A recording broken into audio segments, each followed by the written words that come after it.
Salam əziz şagirdlər və fizikanı öyrənmək istəyənlər.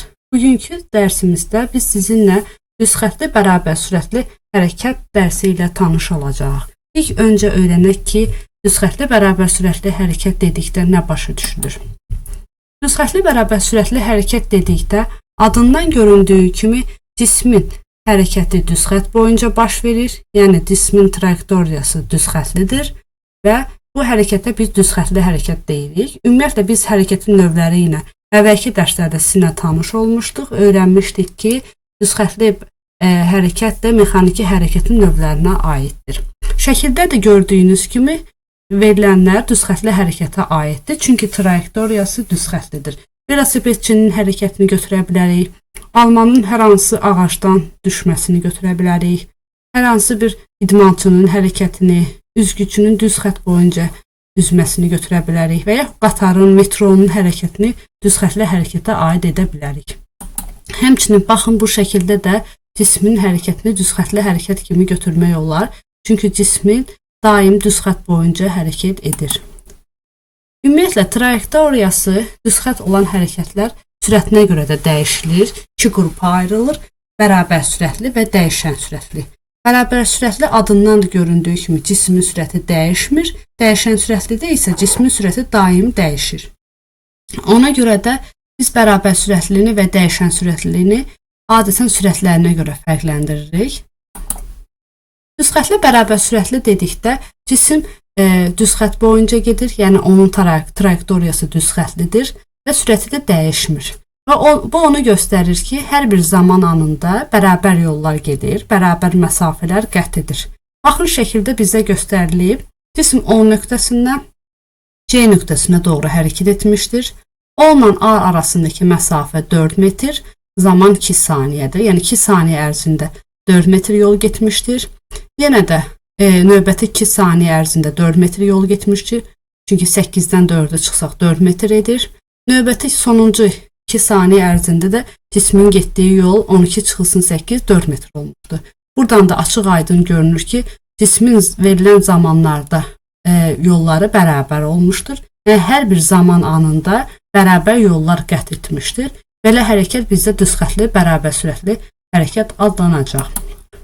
Düzxətli bərabər sürətli hərəkətdə cisim düzxət boyunca hərəkət edir, lakin onun sürətinin qiyməti və istiqaməti dəyişmir, sabit qalır. Yəni cismin həm qiyməti eyni cür olur, sürətinin qiyməti, yəni hansı sürətlə cisim başlamışdısa yolu, həmin sürətlə də tamamlayır və həmçinin onun istiqaməti də dəyişmir. Ona görə də biz burada V üzərində ox işarəsi bərabərdir konstant yazırıq.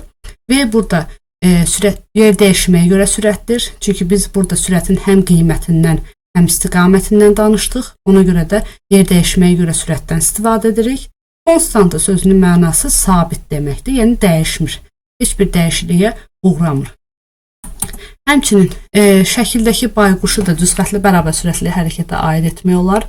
Çünki birincisi onun trayektoriyası düzxətlidir və həmçinin müəyyən zaman anlarında, hər bir zaman anlarında getdiyi yollar da eyni olduğunu təxmin etsək, bu zaman deyə bilərik ki, şəkildə bayquş düzxətli bərabər sürətli hərəkət edir. Düzxətli bərabər sürətli hərəkətdə yola görə də sürət sabit qalır. Çünki verilən zaman anlarında məsafə də dəyişmir. Yəni sürətin qiyməti dəyişmədiyindən biz burada yola görə sürəti də sabit götürə bilərik. Ona görə də yazırıq ki, V bərabərdir konstant. Yəni sürət daim sabit qalır. Biz düzxətli bərabər sürətli hərəkətdə yolun düsturunu hesablasaq, S bərabərdir V vurulsun T şəklində yazmış olarıq. Burada düsturda S yoldur, gedilən yoldur, skaler kəmiyyətdir, vahidim beynəlxalq sistemdə vahidi metr, cihazı xəttkeşdir, V yola görə sürətdir, skaler kəmiyyətdir, beynəlxalq sistemdə vahidlərlə ifadəsi metr bölü saniyədir, T də zamandır, onun da əsas vahidi saniyə, cihazı da saniyə ölçəndir. Yəni biz düzxətli bərabər sürətli hərəkətdə yolu hesablasaq, o zaman yola görə sürəti zamanı vurmalıyıq. Düzxətli bərabər sürətli hərəkətdə dedik ki, yer dəyişməyə görə sürət dəyişmir, sabit qalır. Çünki burada nə sürətin qiyməti, nə də istiqamətində heç bir dəyişiklik baş vermir. Yer dəyişməyə görə sürət düz xəttli bərabər sürətli hərəkətdə bu cür hesablanır. S bərabərdir V vurulsun T. Sadəcə biz həmin düsturda S və V-nin üzərində oxşarsı qoyuruq. Çünki bilirik ki, yer dəyişməyə görə sürət, həmçinin yer dəyişmə vektorial kəmiyyətdir. Və hər yer dəyişməyə görə sürətin vahidi metr, beynəlxalq sistemdə vahidi metrdir. Amma yer dəyişməyə görə sürətin beynəlxalq sistemdə vahidi metr bölü saniyədir. Zaman da skalar kəmiyyət olub, onun da vahidi beynəlxalq sistemdə saniyədir. Bütün keçdiyimiz düsturları burada ümumiləşdirsək, görərik ki, biz yolun, yer dəyişmənin, zamanın, yer dəyişməyə görə sürətin, yola görə sürətini almış olaraq bu düsturları biz dəqiq formada bilməliyik və onlar arasında əlaqə nədir bilməliyik. Çünki məsələ həllində hər birindən biz istifadə edəcəyik. Gəlin həmin məsələlərə, yəni biz öyrəndiyimiz mövzuya uyğun olaraq bir məsələyə baxaq. Məsələnin şərtini deməli, biz bu slaydda sürətin əsasən və verilən zamana əsasən gedilən yolun necə hesablanmalı olduğunu öyrənəcəyik. İlk növbədə məsələnin şərti ilə tanış olaq. Bizə verilmişdir ki, düz xətt boyunca 72 km/saat sürətlə hərəkət edən avtomobilin 5 saniyədə getdiyi yolu hesablayın. İlk növbədə biz verilir hissəsini yazmalıyıq. Bizə verilən sürətdir. Biz bilirik ki, sürət V hərfindən işarə olunur. Ona görə də yazırıq. V bərabərdir 72 km/saat və baxırıq. Görürük ki, verilən vahidlər əsas vahidlər deyil. Ona görə də biz həmin vahidi əsas vahidə çevirməliyik. Bilirik ki, beynəlxalq sistemdə vahidlərlə ifadəsi metr bölü saniyədir. Ona görə də 72-ni saxlayırıq və məxrəclərə baxırıq. Bir tərəfdə bizdə gördüyünüz kimi metrdir, bir tərəfdə kilometr verilib. Biz fikirləşirik, 1 kilometr neçə metrdir? Bilirik ki, 1 kilometr 1000 metrdir. Məxrəcə baxırıq. 1 saat verib, digərində saniyə verib. Yenə də fikirləşirik. 1 saat neçə saniyədir? 3600. Yazırıq və ixtisar edirik. İxtisar etsək görərik ki, cavab bizdə 20 eləyir. Yəni 20 metr bölünsün saniyə. Daha sonra bizə zaman verilir. Bilirik, zaman T hərfindən işarə olunur. Yazırıq T bərabərdir 5 saniyə. Sonra bizdən yolu soruşur. Yol L və yaxud S hərfinə işarə olunur. Sadəcə üzərində oxşarsı qeyd etmirik. Çünki yol skalar kəmiyyətdir. Həlli hissəsində yolun düsturunu yazırıq. S bərabərdir V vurulsun T. Sonra gətirib verilənlərdə olan qiymətləri yerinə qoyuruq. Bizə bilirik V 20-dir. T də 5-dir. 20-ni 5-ə vursaq cavab eləyəcək 100 metr. Demək, biz bu məsələdə hesabladıq ki, cismin getdiyi yol 100 metrə bərabərdir. Keçək növbəti məsələyə. Növbəti məsələdə yenə də bizdə yolu, məsafəni hesablanmamız tələb olunur. Gəlin əvvəlcə şərti ilə tanış olaq. İşıq şüası boşluqda 300.000 km/saniyə sürətlə yayılır. Günəşdən çıxan şüa 8 dəqiqə sonra yerə çatır. Günəşlə yer arasındakı məsafəni hesablayın.